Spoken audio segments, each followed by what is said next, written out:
Hi guys, it's Lynn here. Hope you're having an amazing day. Now today guys, I'm in the polytunnel, as you can see. And every few days I come in here just to check on all the plants and to see how everything is doing. We keep everything practically dry in here, other than some of the winter growing succulents, some of the aloes, and obviously the Epiphyllum schlumbergeras. We keep them very slightly watered. But we check how everything's doing, obviously, and came in a few nice surprises. But unfortunately, we've noticed a couple of our epiphyllums aren't doing too well. Now, these are epiphyllum here, and they aren't particularly, they can be pretty cold hardy to a degree. As you see, we've got a load of epiphyllum here. Always overwinter my epiphyllums.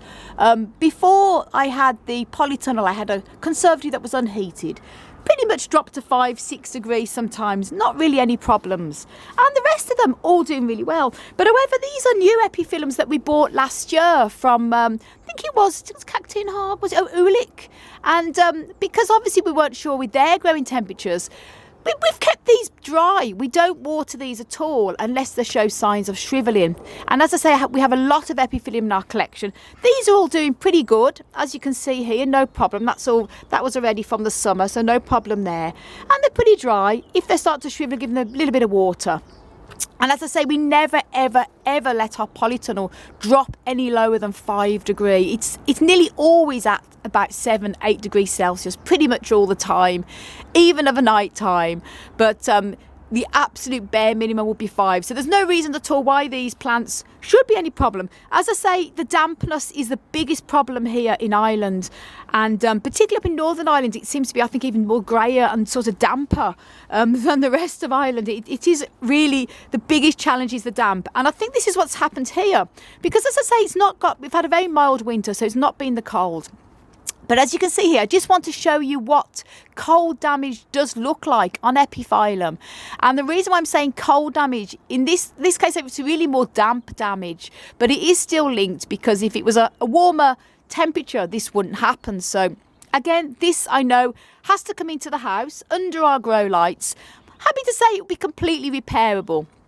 This here, obviously, you can see the top of, this is the new growth, and this has always been a little bit yellow even in the summer, so this is not necessarily the cause from the cold or the damp, but it's gone brown here around the corners, as you can see, crispy and dry, where, believe it or not, the cold has sort of got to it, and it's gone back there. Now, this isn't soft, it's sort of, as you can hear, it's more like a hardness, so the good thing is this can be cut across there, and it will callus over, and it will side shoot again, and no problems at all.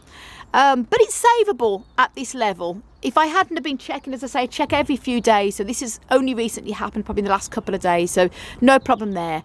And I'm going to be showing you what I'm going to be doing, obviously, to save this. But this is another example of also cold damage here. The brown spots. Now, sometimes this can be caused from a virus, and it is common in epiphyllums. Sometimes it's completely harmless. But I'm pretty sure in this case, this is down to just being kept a little bit too cold and damp. Not damp as in water, damp as in the humidity. Now, epiphyllum, like a lot of the rainforests, can certainly cope with humidity. So again, it's just the combination of the cold, probably ideally slightly lower temperatures. As I say, these plants may not necessarily die if I didn't bring them into the house now. This may just, it seems to have stopped, it's dried there. It may have just carried on, that might just go grey, and it just in the spring side shoot and repair itself. I've had this happen with a few of my epiphyllums in the past hanging up there. But this is just to say, ideally, if this happens on your epiphyllum, you've got them either in a place where it's unheated or anywhere like that, or at a lower temperature. This is an example that's been kept too cold, bring it in. And when it comes to epiphyllums, one size doesn't really fit all. The majority of them can cope with ideally around the 7-8 degrees Celsius mark, if they're kept sort of dry, only lightly watered to prevent shrivelling. Never had a problem before. This is obviously, these are two new plants, and they're not used to my growing conditions. They've obviously, you know, all my other epiphyllums, as you can see, no problems. This is just because they're new. And I was a bit concerned when we had them over in the polytunnel to see how they'd get through. But what I'm going to be doing is cutting it back here, and probably giving it a little bit of cinnamon powder, dry cinnamon powder, just to help to prevent any infection, and it should recover. The same with this as well. going to put it upstairs under the grow light. This is quite a special one now. This is the epiphyllum one. This is a guatemalensis, and it's the one that has the lovely sort of curly little leaves, so it is quite special. As I say, it's normally quite cold-hardy to a degree, but again, I think it's just not used to the conditions here in Ireland, so we're going to be bringing that in and slowly introducing it to a bit more warmth. If I suddenly brought these plants in and then put them in front of a really warm room, the shock could be more harmful for them. So I'm just going to introduce them slowly to a bit more of a warmer temperature, put them up into the grow room under the lights, and just do an update on them. But they see that spot in there is another example. I'm pretty sure that's more down to the cold, but they will recover. And what I'm going to do now is take these two indoors. I'm not going to do nothing with this one, just keep it warm and that will recover, no problem. I'm going to show you what I'm going to be doing about cutting this back and show you that now. But I wanted to make this video to show you what cold damage does look like on epiphyllum plants should this happen to yours. Now guys, that's what I've shown you what I've done. I've just cut off the dried bit, the black bit there. The good news is it's completely dry, so it should be no problem. This is going to be then introduced upstairs into the grow room, but we're going to keep it cool at the moment out into the back room just so it can acclimatise to the warmer temperature of the house.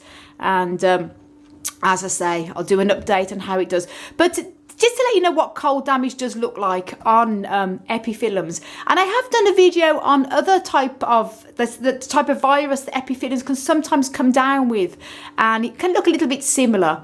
And links up above to that video too, if you're not familiar with it. But as I say, a lot of the time, these plants recover pretty well as well from that. And it should just callus over, go a little bit white and recover. But I'll keep you updated on how it goes on, guys, so stay tuned.